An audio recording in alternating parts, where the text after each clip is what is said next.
各位观众朋友，大家好，欢迎收看12月25日下晡新闻，我是陈志安。先看今日新闻重点。那被联手通过财委法、宪诉法、选罢法三读修正，总统府表示，等修订文案，赖总统会依法来公布。另外，国党10月提案增加国定假日，劳工团体发声，将过去的7天休假加回来，减少劳动工时。高雄市警察局统计12月到达全市诈骗案有1097件，超过5亿7千万，其中骗人投资的也是占加上多。新闻一开始，先来看7位大法官提名，昨昏伫咧立法院是全部无过关。总统府秘书长潘元安是强调，赖总统会伫咧限期内搁再补提名。也针对立法院正式查这三读修正，包括财委法、宪诉法加选罢法的这3案，赖总统嘛依法来公布。那么不需要任何人私下向我澄清，请问总统派谁去跟刘建仪澄清？我逐一打电话向各位被提名所以你就打给刘建仪嘛。致意，私下打电话给他的很多人，哦，很多人啊，所以你是很多人安慰其一嘛。总统府秘书长潘明安证实，伫立法院全面好管大法官人事案了，受赖总统之命，有打电话予满洲义提名林志义，也包括予民进党立委集体封杀的老正仪，但是并无讲单位内容。因那总统府方面就伫2个月内补提名，潘明安强调会伫咧法定时间内完成。这么大家也伫咧关心，立法院伫最近冲突中所通过3大法案，赖总统是不是依法公布？总统作为宪政的守护者、宪法的守护者，当然会依法公布。总统府在昨天下午，好像是傍晚的下午的时候，有收到这个样的这个咨文，但目前还没进入到程序。如果行政院提复议的话，当然总统就会核可，就会进行到复议，是吧？这个我要尊重，我们要尊重行政院。伫咧其中财违法修正案，中央政府就会拨3700多亿的预算予地方。依照行政院初步的估计，若是实施了，国防预算将会第一个受影响，减28%，差不多800亿。对此，国安会秘书长吴钊燮讲，将会严重影响咱国建军备战加后勤维修的能力。很多理念相近国家以国防预算来看待我们是不是具有自我防卫的决心，下降30%左右的话，这个会送出一个非常错误的这个讯息，所以这件事情的那个结果会是很严重，必须要做出更缜密的这个讨论。对中国伫咧12月中发动的海上演训 ，AIT 最近讲，因无认为是针对总统赖清德出访而来。对此，吴钊燮回应讲，中国相关的动作毋若是针对台湾，目标也对向第一岛链所有的国家，台湾应该国家顶心戒备。记者综合报道。针对纳被联手通过3大案的修法，大法官的人事案嘛全部封杀。立法院按算今日会将法案送去总统府。民进党团是表示会针对宪诉法来申请暂时处分甲释宪。纳被两党伫咧最近联手通过宪法诉讼法、财会法加选罢法的修法，将进行大法官人事同意权的投票。这位被提名人和条件全部封杀。恐惊会造成宪法法庭无法度运作，因那立法院按算伫咧25加3读的法案，函送予总统府。依照程序，总统府爱伫咧10天内公布，3天了后生效。总统府秘书长潘明安表示，赖总统会依法公布。民进党团批评纳被和行宪纪念日变做非宪纪念日，违宪判决的限制条件比戒严时阵还搁较严。党团会针对宪诉法申请暂时处分加释宪。不过，大家都在关心，讲宪法法庭是不是有法度正常运作？宪法法庭在现有的制度下，8席的成员他们如何来运作，如何来因应旧法新法？我想，我们的大法官们、司法院、宪法法庭，他们会有他们的清楚的判准跟他们的作为。因那总统公布了，行政院若是认为有利害难平的所在，经过总统许可，会让移请立法院复核。外界也关心行政院会有倒一寡救济手段，谈讲即马复议无附属释宪，拢有考虑，也未定限。因那在野党是讲已经做好相关的应用。不附属表示行政院长打脸总统啊，是总统公布之后，行政院长拒绝执行哦，这个可就不是说不信任立法院这么简单的事情了。所以我觉得行政院要用合理合法的方式来提出救济手段，我们愿意尊重。效忠亲德忠，不可以批评党，否则的话，在我们的眼中，你没有资格担任大法官。针对赖总统依法美国在提名大法官的连选，不过将是口说讲，只要拿批评执政党就无资格做大法官。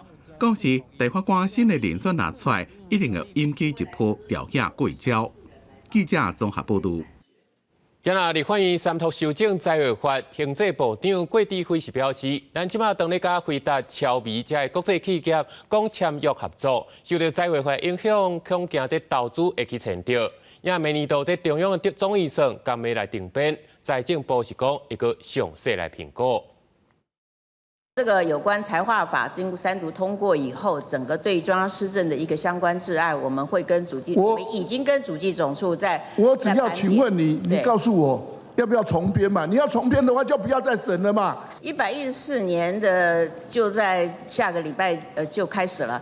那怎么重编？那整个中央的施政要怎么样推动？那除了中央之外，其实还有地方的预算。同样，他们都已经完成相关的审议。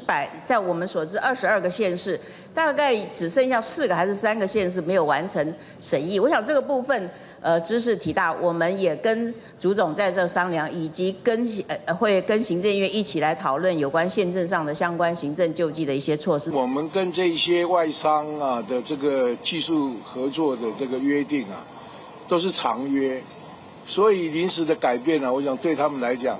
他们应该会感觉到蛮 shock， 贸然的改变，我想对观感上面、实际上面都有非常大的影响。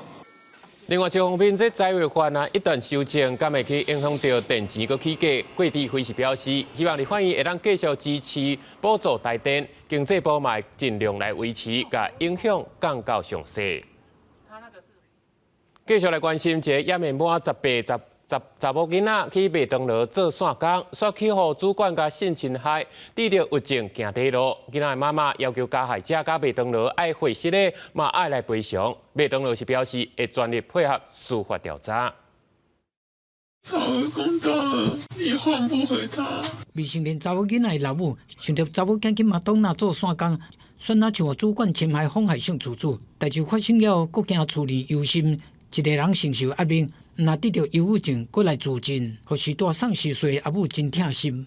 妹妹只要下班的时候，就把她拉到没有监视器的地方，那个死角，就对她性侵。妹妹为了怕说这次如果拒绝没有工作，所以也不怎么敢反抗。受害死者家属希望加害者和麦当劳拢会当出面核实的甲精神赔偿。那受害查某囡仔进前捌做伙嘅同事讲，捌看过查某囡仔和主管按窗户行出来，迄阵查某囡仔表情怪怪，甲问了后才知影事发的经过。他又在做一样的事情，而且他很不开心，很不悦，他连带有不甘，他有被一直碰东碰西。代志发生了，麦当劳对外回应讲，今年3月接到离职员工申诉性骚扰，确定性骚扰案成立了，因为对这场霸凌无吞忍，5月就来解雇被申诉的当事人。向家属表示上沉重的哀悼甲慰问。同时阵对外公布事件的处理过程，受害少女今年3月初3向司法机关报案性侵，同一个日25向餐厅经理反映性骚扰，餐厅经理即时回报人资部门。第2天，麦当劳做调查小组4月初9做调查访谈会议，5月初1完成调查报告，才通报劳动部。8月9日会后，属林地检署提供资料。有关员工遭主管妨碍性自主案件。市营分局受理后即积极侦办，并今年5月移送市营地检署。士林地检署发新闻稿讲，5月下旬，警方移送本案，由当时的妇幼专组检察官依法侦办，已经分别开庭审问双方，专案各力积极侦办，雇主这场性骚扰防治义务。劳动局和12月27进行回复。遇到的问题就是要能够及时的求助，遭遇类似的一个情形的时候，能够立即的向哪些的专业单位来求援。代志发生了后，查某囡仔老母伫社群平台向查某囝疼心讲话，讲等伊倒来雪等着你的尸体，互人的心规个照喙去，干来望司法会当行查某囝你一个公道。记者综合报道。台北市大安分局一个警察涉嫌伫咧派出所的便所内底装摄影机偷翕查某同仁甲民众来上便所，检方今仔是宣告侦查结束，提起公诉。讲到这案是检方咧办创意书房相关案件时，去查到这警察是这个网站的高级会员，再进一步去查到讲伊伫咧派出所的便所嘛咧共偷翕。大安分局表示，当事人伫咧调查期间就已经先失职，会追究其他人员的责任。过来看是昨平安暝在台中市的日川有规划灯区庆祝耶诞节，不过有民众说讲去看花灯边啊大阵的鱼仔，煞拢已经冰冻。水利局经派人去看，确定这水质是无问题，判断这应该是天气受冷，会阁报农气所来检了解详细。河道当中，鱼仔的尸体随着水流浮沉，民众赶紧摕手机翕落来。台中市府举办耶诞嘉年华活动，伫咧日川河道布置灯区。24号平安暝有民众通报，有大量的鱼仔冰冻。水利局是透暝派员处理，但是25号早起，依然会当看到5过鱼顶鱼种的尸体。市府讲疑似是低温造成，但是附近的民众讲从来唔捌看过。住这边很多年。那个温度再低，之前的很冷，温度在5、6度的、7、8度的时候，这边的孔雀根本就没有死。听说我们来的时候已经清理好了，说没看着，没看着。昨天有听说过对不对？有听到。市中心日川出现大量的鱼仔冰毒，吸引民众好奇。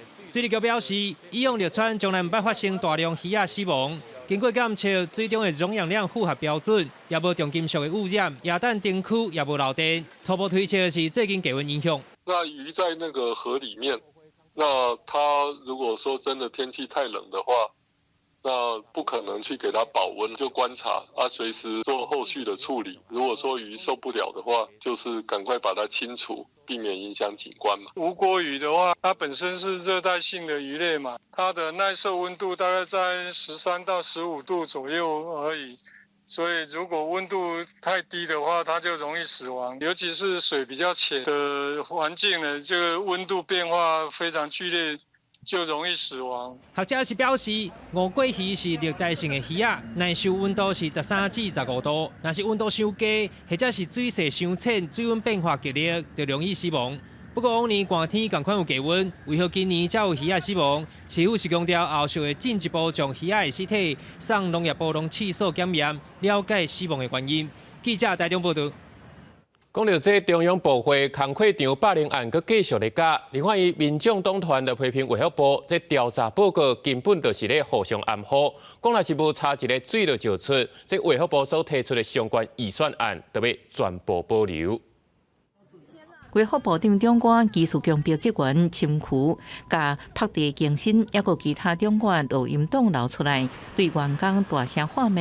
政治技术职场霸凌案件咧滚价，民众党团认为卫福部做的调查报告无对外公开，这期挂挂上好。卫福部长柯泰源再去参加利益规劝会，伊回应是为保护受害者告知，已经将去识别化的调查报告送到国会员办公室说明。到委员的办公室有12名请他们去审阅了哈。那大概这里面也有各个党派大概那我们当时的决议是2个礼拜内会完成，我们都是按照会议的决议在进行。民众党伫会议单交组表示，送到委员办公室的报告书看完就回收，所以伊甲助理用记忆倒出大部分的数据，佮用其中一件无成立霸凌案做例，因为公务员惊被事后清算，唔敢接受调查访谈。刘义娟的匿名的问卷有140份，但是有114个人他不愿接受访谈，所以我不知道他怎么去挑了17个人出来。而那17个人出来，15个人都帮他讲好话。单交组呼吁卫福部爱提供互员工员工进会，而且唔惊被秋后算销申诉机制。若无调查报告出来，也只是造成被霸凌者的二度伤害。各地的维权会顶悬，各要求柯泰源爱回失礼。你道歉那一句道歉都没有，你要道歉要有为怎么样？好，那我明白了，那就是我们民众党团跟陈昭志所有的这个这案件我们就全数保留。在会后会当中，民众党将卫福部预算提案全部保留。总调黄国昌伫这进程就强调，若卫福部无直接互真相水落石出，民众党会具体反映伫对卫福部预算审查顶悬。记者综合报道。对2017年开始，咱政府又开始实施1礼拜休2天，甲行宪纪念日等等这7天的假期甲提掉。今年10月，这立法院国党团嘛提出纪念日甲节日实施条例草案，提案增加国定假日。劳工团体竟向3大党团来发声，要求因支持甲过去的7天国定假日加回来，减少工时。划破七天假，立院快盘，立院快盘。伫立法院郡县楼门口发口号，劳工团体要求立法委员甲过去为了实施一例一休，互人提调的行宪纪念日等等7天假加回来。劳工团体讲，台湾的工时比侪国家长，国定假日也较少，应该恢复7天假，才会当减轻劳工的负担。人家日本全年有16天的国定假日，韩国也有15天，竟然我们只有12天，而且总工时现在呢？我们由去年的统计，我们是2019.6个小时，在39个主要国家中，我们排名第6，是属于高工时的国家。增加国定的假日的方向，不只是劳工可以多放假，也可以多陪伴家人以外，国内的消费经济也可以来做促进。劳工团体也呼吁立法院3大党支持增加7天国定假日，佮特别点名释出上济的国民党，赶紧把这个案件摆入立法院审查。国民党有派立委到场表达支持，民进党加民众党方面是向工会团体表示等咧建议。我们希望在第3会期的时候，这个法案可以列为国民党的优先法案。我会在这个党团的会议里面来全力的来做争取。劳工团体讲，增加国定假日通降低劳工的工时，也通促进国内旅游经济，呼吁各党团支持。因也讲，会伫1月初2，搁再调集各团体伫立法院4可位发起游行示威活动，表达诉求，也加配邀请3大党来参加。记者郭林卓凯台北报道。上计工资对2016年开始，到即马已经起到28000块，连续9年拢有起，已经起58%。因为针对立法院3读通过财务法，中央预算会减超过3000亿。劳动部是表示，包括劳保的拨补、甲药价流程、3检的扣价、甲薪水补助等等，拢会继续来争取。立法院第23读通过财务法，这个影响中央和地方预算分配的法案，中央预算总值群会减少3753亿。安尼对劳工权益敢有影响？劳动部长洪新涵有告劳动部所属业务的非法定支出的减少要3成，包括劳保基金拨补在内一寡重要的经费，恐惊拢会受到影响。第一个，就像刚才说的，劳保拨补的这个财务的经费，这是第一个啊。第二个，也关于育婴留停的津贴补助，好，再来也包括产检假、陪产检假的薪资的补助啊。如果未来在财务上面出现缺口的话，那我们是确实是很忧虑，也不希望看到劳工朋友他在过去使用这些资源上面的权益会受到影响。劳动部表示，会继续沟通争取，避免影响到劳工的权益。另外，为着要照顾弱势劳工家庭的基本生活，2025年劳工的上计工资原来会调悬。劳动部说明，自元旦开始，过去的上计工资对27477块起到28590块，起幅是有到4.08%。另外，若是算点钟的上计工资，会对183块增加到190块，安尼拍算是有257万的劳工通受惠。外界有的时候会以为说，好像是最低工资的调整或基本工资的调整只有帮助到移工，其实并不是。在我们相关的数据来看，最大的受惠者还是我们本国的劳工，占比大概有86%。那大概这几年都是这样。明年的部分的话，还是会由我们的最低工资的审议会继续来去做讨论。基本工资自2016年以来已经连续第9年调整，每年劳保费率嘛对12%调升到12.5%。另外，劳动部为着要积极辅导政府列车的家友就业，奖励聘用家友的雇主1个月1万外块的奖助金，嘛补助家友6成的基本工资含交通补助金等等，希望会当协助这家友量早回归社会。记者卢尚珠、郑俊佑台北报道。高雄市警察局统计12月到单，全市的诈骗案有1097件，超过5亿7千万方骗去，其中骗人投资的也是占上济。最近又搁查到这虚拟货币这诈骗案，一批民众去用因提供的机能体，讲继续投资，地当赚愈济，有人已经防骗将近700万。来到永租公司，警察查到未少处提土地的所有权证，发现这间永租公司敢若甲诈骗集团斗空，骗民众抵押房产换现金，也钱拢红怪怪去。投资的标的就是虚拟货币，其实也是后端他们在控制的啦。你登录了以后，就是会看着那个网页，你投资的虚拟货币，比如说投资100万它获利可能1个礼拜、2个礼拜就获利了200万、300万，那你就加强投资嘛，所以你才去房屋去贷款。高雄有受害者今年8月放扣入去虚拟货币的投资群组，讲若投资的大赚钱，甲受害者洗脑，搁做机能体页面看个人亿的数据，骗人直落钱入去，甚至推荐永租公司予受害者借钱，有人因为安尼风拐680万。根据高雄市警察局的数据显示，这个月初到中旬，诈骗受理1097件，财产损失超过5亿7千万，假投资占上济。被诈骗的也有长者，但是也有年轻的，也有这些小资族。不管这样，但是这个他可能就是利用人性，所谓的投资获利。虚拟货币诈骗案愈来愈多，台湾证交所提醒讲，互诈骗集团证名，利用社群平台发布买虚拟货币的工作机会，记者员工招民众加入社群，要求提供个资，佮讲有听息会当趁钱，骗民众落资金遐是买虚拟货币，在拐钱的后步数，民众就爱洗礼。记者高雄报道。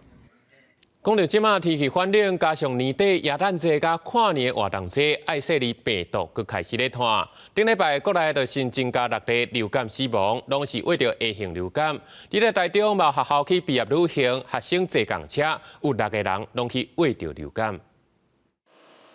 天气冷，流感病毒嘛开始创秋。台中基层诊所的医师发现讲，即马拄好是国中国小毕业旅行的大月，真侪学生拢坐游览车去佚佗，但无想到倒来学校了后，有真侪人拢出现呼吸道的症头。台中市卫生局嘛证实讲，一间国小共班6个学生，因为上时出现类流感群组通报。因为毕业旅行会乘坐游览车，在游览车里面是一个密闭的空间，所以一旦有同学感染了流感病毒，应该传播的速度就会很快。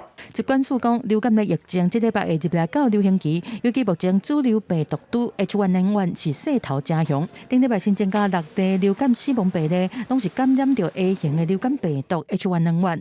其中上少年的死亡个案是北部45岁女性，本身有慢性病史，无注即季的流感疫苗，发病迄天就引起暗规线的风暴。虽然赶去急诊，嘛是因为急性的心血衰竭过用。他因为这个并发肺炎的情形，而且他也有这个甲状腺风暴，那这个引发的这个心脏衰竭。不过因为他的这个病况变化得很快，所以是在这个到急诊就医的当天就不幸的过世。疾管署提示讲，愈往年尾每个餐会和跨年活动真多，为着病风险增加，按照这礼拜全台流感门急诊就医会来到10万人次。目前我们流感的一个疫情处于上升的一个趋势，那我们预计呢会在这一周呢就会进入流感流行期，那我们预计会在春节前后的时候会达到流感的一个高峰。另外，疾管署和中研院合作研究证实讲，65岁以上的族群若注流感疫苗，对预防重症的保护力有7.5%这么悬，全身死亡的保护力嘛有6.6%。疾管署呼吁65岁以上的老大人、幼儿和慢性病这高风险族群，应该较紧来注流感疫苗，降低感染了后发生重症和死亡的风险。记者综合报道。中华关今年针对这减肥药啊加壮阳产品去抽检，伫咧网络有买31项产品，还有超过一半拢无合格，有的佫验出西药，甚至佫验出安非他命。伫网站拍关键字，虽出现侪减肥的相关产品，有的强调效果好，无副作用；有的佫做成果水的汤啊，成人目。如果有看到那个美白或瘦身的，会比较吸引我，因为他们有时候就会广告说的很有效果，这样子我就会想要点进去看看这样。我会先看一下那个网站的来源，有可能是什么大陆那边的资讯的话，我就不会特别去点开。根据食药署的统计，伫网络违法卖药啊、以减肥药啊、甲纵容药上济。中华县卫生局今年启动监控专案，针对网络咧卖的这2种保健食品，落去检验，发现31项食品内底有16项验出西药的成分超过一半无合格，甚至伫减肥药啊验出2级毒品，安非他命。减肥药检出的第1名，我们是检出的就是 sibutramine， 这种 sibutramine 成分呢，严重可能会造成咱肝脏衰竭一个风险。阮这边呢，它特别有验出一件是2级毒品，就是咱的安非他命，有可能会产生暴力的行为，佫会成瘾吼。卫生局表示，过去监控违法套滥药的案件大概是3-4成，不过今年数量明显增加，违法的检出率有52%。即便查到违法的案件，会依照药事法甲刑法侦办。卫生局嘛提醒民众，伫网络买保健食品，一定爱甲有食品业者登录的厂商买，才袂去买到假药啊，了钱个伤身体。记者杨淑晴综合报道。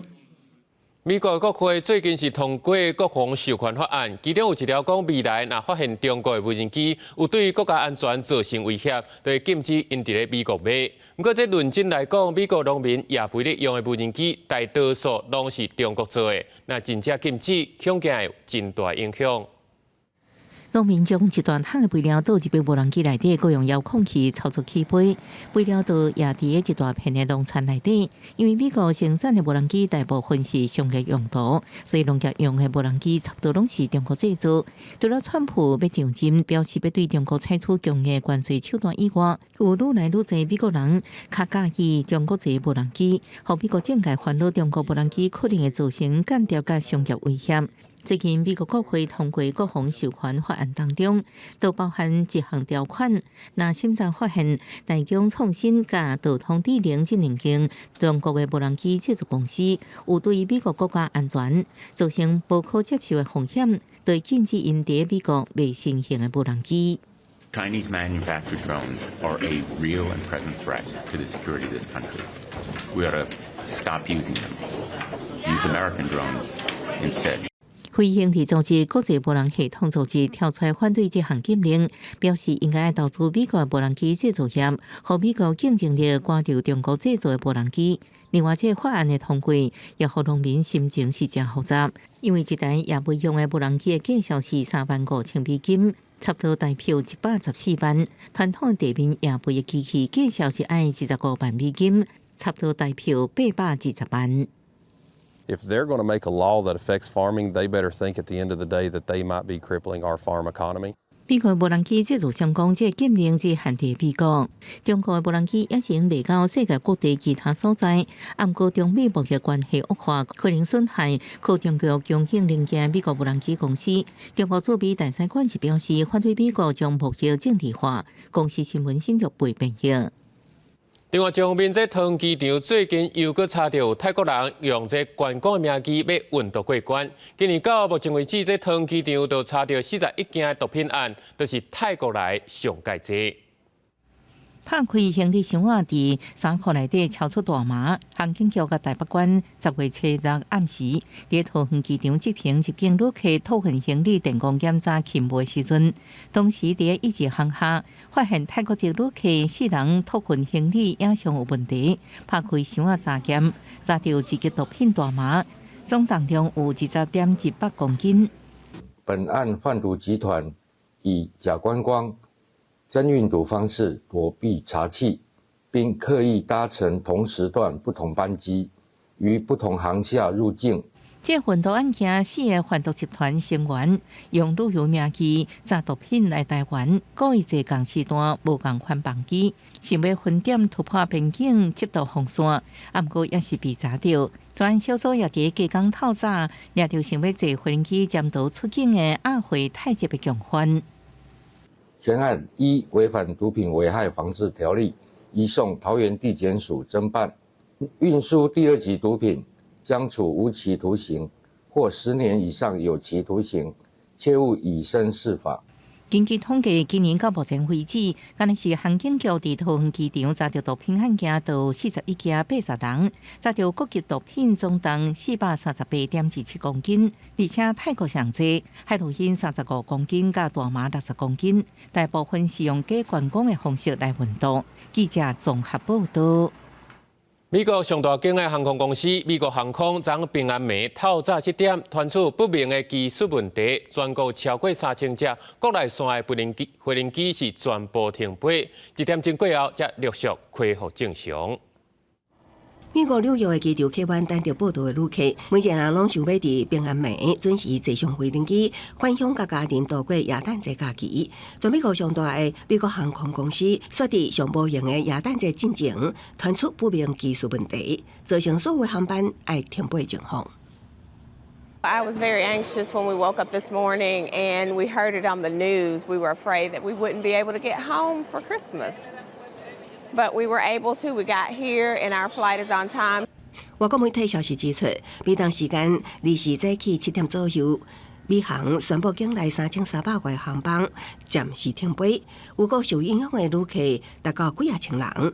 美航声明除了表示是技术问题造成停飞，并无表示确实的原因。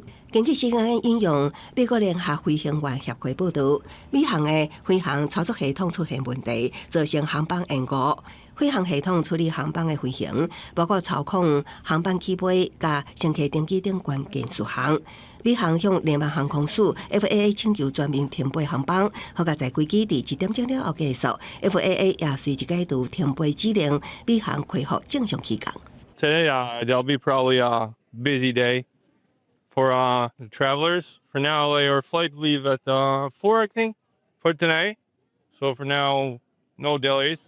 部分美航乘客透过社群媒体发文不满行程受影响，也过有乘客表示，2点钟到下当排除问题已经进行完啦。根据飞航分析公司 Siren 指出，代志发生迄天，美航有19个航班取消，符合航班取消率大约1%的常态。另外，只有37%的航班准时起飞，也过延误时间拢控制伫2点钟之内。美航第一站停飞也牵动股市敏感的神经。美航股价伫开盘之前捌跌超过0.3%，也过收盘是小看起0.58%。公司新闻刘淑芬编译。转来看国内，即马讲有一种捷运联开主体，就是捷运建商甲地主联合的开发案，目前是干那要税无咧卖，算是市民的公共资产。台北捷运打着提案，讲要以1户免1亿的价数来买，佮唔免经过议会同意。不过民团是批评讲违反居住正义。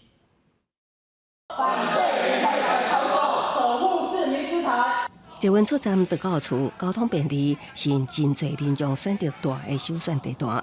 市府有的捷运联开体是捷运局甲建商地主的联合开发案，属于全体市民的公共资产。也毋过，北市捷运局16月18日伫市议会提出修法，收款无需要经过议会同意，就会当标售1户价过1亿，也是租金报销率价过较大利率的捷运联开体。里面都是有居住需求的人，但是如果我们出售的话，我们并不能保证这些来买这个联开宅、标售联开宅的这些民众是不是投资客。民团指出，若提案通过，1313户联开体有1310户拢会当标售，一定会带动新一波的房价起。伫北市高房价税厝歹找的大环境之下，联开主体是难得的税厝资源，出租率达到99.85%，提供就业家庭安心住的所在。爱维持出租使用，佮积极结合主体政策。联开宅事实上是台北市非常珍贵跟可贵的一个公有的住宅的一个资源。那这个资源事实上可以配合政策，做很多的居住正义的一个用途跟调度。民团甲跨党派议员召开记者会，严正反对抛售公有资产的修法草案。不过，北市捷运局表示，为了加速海捷运自商成经费，出售部分收益较低的联开体，确实是有必要。不过，也会尊重市议会的审议结果。并不是把所有的联开宅去做标售，所以是针对这些收益率较低的部分，我们才来进行相关的标售。那我们会再积极的跟议员做说明。我们一定会要考量到捷运新建财务永续，另一方面也会纳入市民居住的需求，通盘考量。政府局也进一步表示，尊重市议会监督权，会等法规委员会讨论零组共识了后才办理。那真正修法，也会等联开体当年的租期届满才进行处分，保障既有承租户的权益。记者综合报道。继续来看，社岛的定售开发是继续咧吵。内政部今透早进行定售小组审议，自救会代表就伫外口抗议，批评市政府根本就是诈骗集团，干那靠几张文件就讲居民是已经同意开发，一旦来开发起来，毋那是了钱，在地居民共款是买袂起。原地改建。反对社岛以区段定售开发的自救会代表，一透早就到内政部来陈情抗议。25早起，内政部要举行土地定售小组审议会议，确定定售的范围。不过自救会不满北市府用问卷调查，讲有超过9成的居民愿意参与开发，不过实际上敢若收回2成左右的问卷。台北市政府一直的在骗人，所以我说这跟诈骗集团有什么两样？学者指出，社岛未来专案主体有真侪在地居民根本就买袂起，但是硬要说开发案，恐惊最后居民嘛是不得已要搬走。团团嘛，即日北市府提出的财务报告，就算搁较乐观有果，嘛是了100多亿。不只是财务不可行，而是计划不可行，就是他要花1000多亿迫迁大家，让大家也负担不起这个安置住宅。北市府的团队伫会议进行简报，讲针对无愿意加入区段定售开发的居民，已经汰掉24笔土地。也若是问卷调查的部分，是干那针对9个再发展区的居民进行尔。若讲到财务的部分，即马成本嘛确实受压悬。地价上涨6、7成，再来就是营建成本也上涨的，剔除民众从原来的4处增加到28处，会导致整个收入的部分会减少。如果考虑时间的成本，它实际上是负441亿。简报显示，开发的总费用会超过2341亿，有计是会了441.28亿，日本比是94%，这是无财务的可行性。不过，市府的团队是强调，伫咧区段定售范围各地价地比例审议通过了后，会继续举办公听会，完成相关的定数。有计伫115年底会当公告实施区段定售，互万人超过50年发展的社岛会当开始有建设。记者台北报道。新报一个43岁查甫人，礼拜家己去到新竹的尖石北德拉曼步道去爬山，了后失踪去。消防队去救人，到昨昏才总算伫咧公凤岭步道的山坑边找到遗体，今仔甲再运落山。明天再把你送回家哦。我们先找路。考量搜救人员安全，于今日再度前往搬运。本日搜救人员已集结17名前往昨日的事故地点。根据了解，这姓张的查甫人，逐礼拜是拢会固定去爬山。当讲伫咧附近的餐厅，阁有翕到伊的身影，看起来人是拢总正常，无受到讲，最后也是等到不幸的消息。继续来看，宜兰县这等公车的公车牌啊，甲量程无好看，有民代就建议讲爱定做信息示范的地点。这县府嘛表示，已经按200万车人来设计，初步会设计出3版，结合原住民的元素，按算明年底会陆续来汰换。公车亭顶棚可能歪去造成崩落，宜兰县的公车亭除了出问题无改善，外观也一直互人批评无水。有的公车亭是设置道路分隔道中央，适可为无任何人行系统，后面将批评设置地点对行人无够友善，简单的2片顶棚也无遮风避雨功能。照理说是要前面一点这样子，因为太后面车子又多。不是。讲那要等车的人啊，你2片啊，人会压苦。有民代建议，县政府爱通盘检视全县公车亭汰换，各为公车亭增设电子坐车资讯，针对美感的部分，是会当伫溪南溪北各设一个宜兰型招呼站做示范点，搁渐渐提升其他公车亭的美感，促进县内观光发展。希望在西南或西北2个地方那建议我们宜兰县政府各盖一座我们旗舰型的，属于我们宜兰县的一个元素，跟宜兰县民所合乎来使用的一个候车点。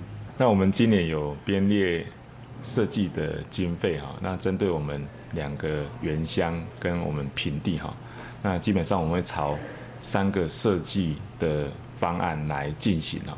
县政府表示，已经开200万启动原来公车站的设计，预计会有3个样式，其中2个样式以原乡为主题，设计会用入12乡镇公所意见。预计明年底完成了后，就向公路局将出经费，陆续依据设计外观改善原来公车站，提升便利性、加美感。记者综合报道。伫咧台南新化顶个月发生一件火烧车意外，2人受重伤。查出讲，这车内因为先摕除草管先来喷过，佮随伫咧车内点火，才来爆炸导火。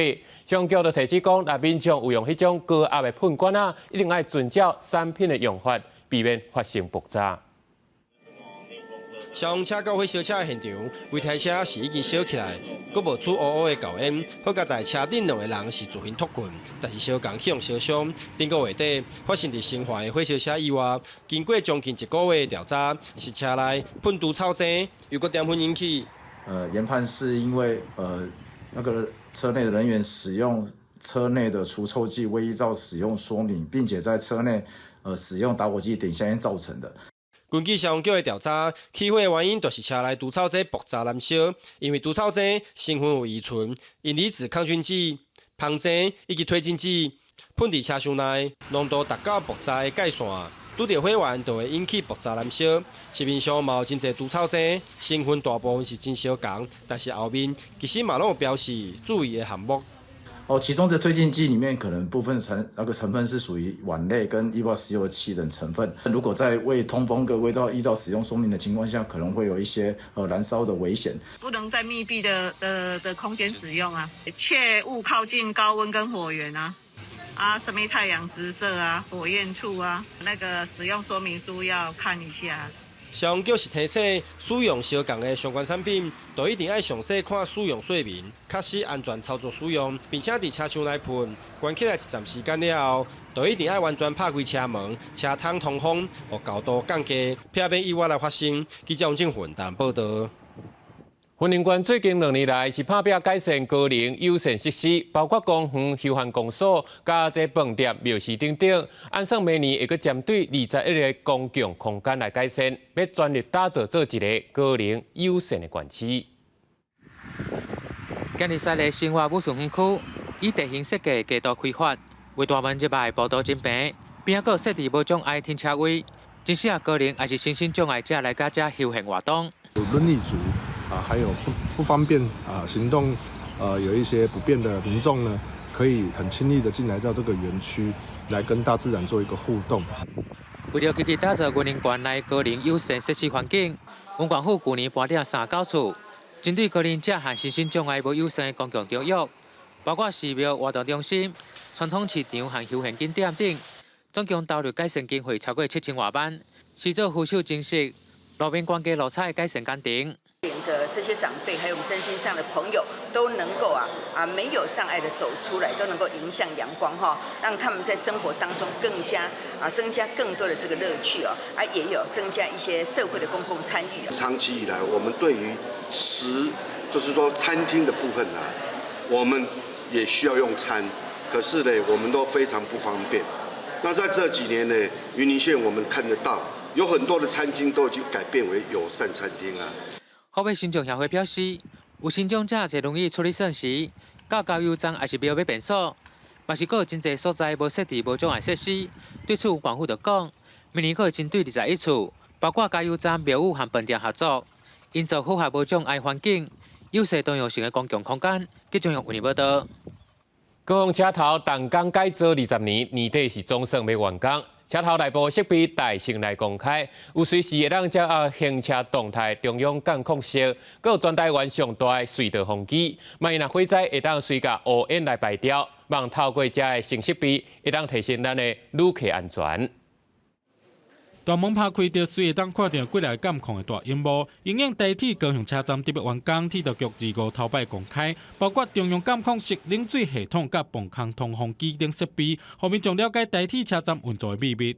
电视墙呢，可以提供即时的车站的监控影像，还有各车站，我们可以在工作站那边可以直接选择各车站的一些环控的背景资料，可以做读取，还有做设定。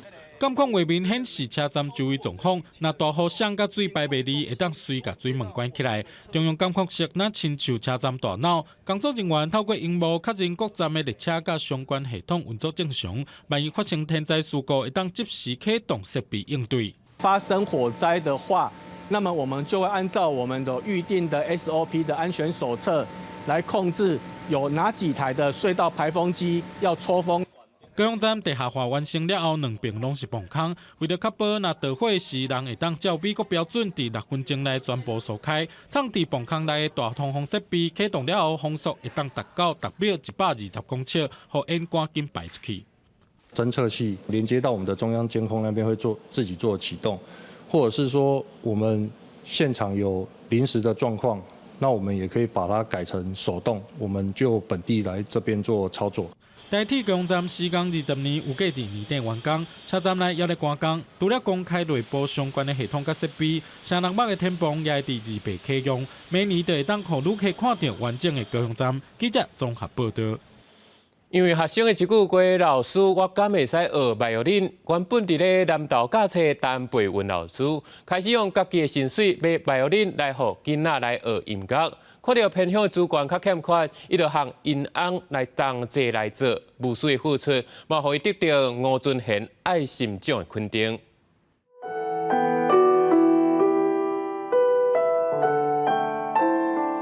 一开始带他们的时候，就是当成自己的小孩在带，所以那就好像在看自己的小孩长大。原地伫学校教美术的陈培文老师，97年的时，因为学生无意中的一句话，问讲：老师，我敢袂使学bài林？因为这句话，伊就甲家己辛苦赚来的薪水，摕来买bài林互囡仔用，最后连因翁嘛做伙聊得起。那时候是考绩奖金下来，然后就买，一次是买4把琴。我记得那是某个星期三的下午，琴来了。然后就带着他们开始练琴，那他们当然是很开心啊，可以摸到一个不认识的乐器。就是规定一定是要支持的，只是讲嘛是会感觉讲安尼开落敢有这个价值。代志就真简单，就是两个人要做，若一个无爱着，一定会崩溃的。陈培文翁仔某过去在南投创办亲爱音乐艺术实验教育机构，甲亲爱爱乐弦乐团，带偏乡的囡仔学音乐。最近因为教室无法度去使用，后来找到新德县德东火车站附近这搭，准备要重新开始。就算讲搬所在了后，因有时会逐礼拜塞车去载较细汉的囡仔，对南投山区来遮参大家做伙学音乐。喜欢帮助别人，然后。如果说要从中得到什么，其实没有什么，就是，别人可能会说助人为乐，但我不会觉得说帮助别人之后啊，我就好快乐，是没有帮助别人很痛苦。尽量看到人斗相共，对这个社会有贡献，安尼就好啊。哦，这个物件才有法度继续传落。亲爱爱乐一开始用音乐陪伴部落的囡仔，后来豆豆开始照顾这群囡仔的生活，算来到单已经16单。目前上大汉的学生已经25岁，上细汉的才3岁。对因来讲，乐团就是第2个厝。就是我从来没有打算毕业之后要离开乐团这个部分，就是在乐团真的很舒服。今年陈培文摕到吴尊贤爱心奖的公益服务奖。伊讲，这几年来，因翁仔某2个人根本都唔敢去算讲到底已经开偌济钱去。不过，因为因这款爱帮助人的个性，若准佮予因一摆机会，伊嘛是会做同款的选择。记者张君和新竹报道。2024年就要结束啊，16岁至22岁也未使用文化币人，就要把握时间，因为到年底这文化币就过期啊。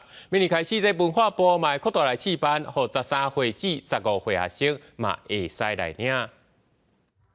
册店头家洪派伫当咧整理册柜，伊原本是出版社的编辑，后来因为对台湾文学、台语文书写真有热情，开始经营册店。头家讲，伊观察落来发现，其实有真侪学生想要学台语，会专工摕文化币来买台文册。啊，有诶，因若是有兴趣，因就是会买。像讲顺聪老师，就是陈顺聪诶台语好日子，啊嘛是真适合讲，就是讲推广着，即个少年家来到看到熟悉讲台语诶推送。文化部表示，2024年拢总有提供150万个16岁至22岁少年家通使用文化币，目前已经有126万外人去领文化币。根据统计，伫咧结文产业的消费超过13亿，其中少年家使用文化币上侪所在，第一名是册店买册，占48%；第二是去看表演，也是美食刀拖等等，占10%；第三是去看展览、做手工艺品，占17%。我领了文化币，然后我去成品买了大概3、4本书吧，就是刚好可以去看最近有什么书我想要读的。买了一些小的那种嘎吉碟啊，很可爱，然后去送给一些国外的朋友。文化部嘛提起符合资格少年朋友，2024年文化币使用期限，干那到年底12月31日。另外，伫明年开始，除了会继续发1200点的文化币，予16岁至22岁少年朋友使用。文化部嘛会推出试办，扩大补助资格，予13岁至15岁高中生有600点的文化币通用。希望予少年囡仔对高中开始就开始支持台湾创作、亲近结文。记者陈阿双、柯敏哲台北报道。天主教教宗彭济各伫咧梵蒂冈主持平安夜弥撒，予世人爱提出勇气来改变。另外，将后边这耶稣出世的所在地伯利恒，已经连2年耶诞节拢咧战争。伫咧叙利亚是有数百名的基督徒，因为一丛耶诞树往放火烧去，发动抗议。彭济各历时主持平安夜弥撒，高展开2005年天主教禧年，伫仪式中拍开圣伯多禄大教堂的圣门，伊坐轮椅从撒勒划过，代表2025禧年正式开始。预计明年会有3200万游客造访罗马。禧年风看作是和平、原谅甲赦免的时期。E ce ne sono tante desolazioni in questo tempo.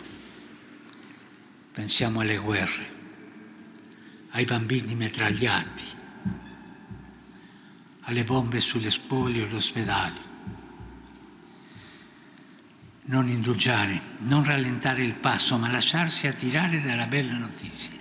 耶稣诞生地约旦河神话的伯利恒，是连续第2年处伫加沙战争乌影之下，数百人组织弥撒。以色列当局温存耶路撒冷，拉定礼宗主教披萨巴拉司机到加沙弥撒。外口是会当听到无人机伫附近飞来飞去的声音。加沙所拢的巴勒斯坦基督徒伫圣家堂自以下冲突了后，伫遮寻求庇护。أتمنى السنة الجاية إن شاء الله يا رب مثل هاليوم نكون نعيد في بيوتنا。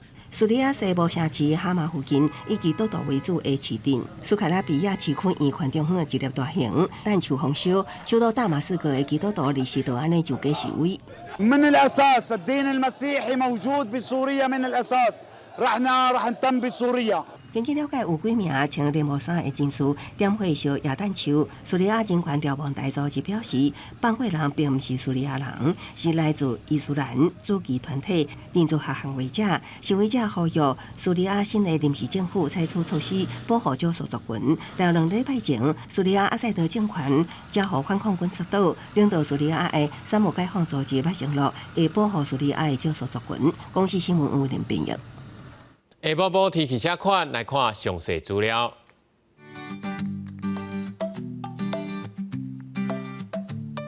北部地区18度到23度，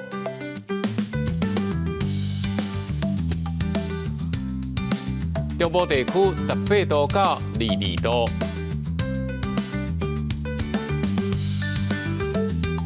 南部地区20度到24度。东部地区19度到23度，外岛地区14度到19度，感谢收看《公视台记台下晡新闻》，我是陈志安。那明仔同一个时间再会。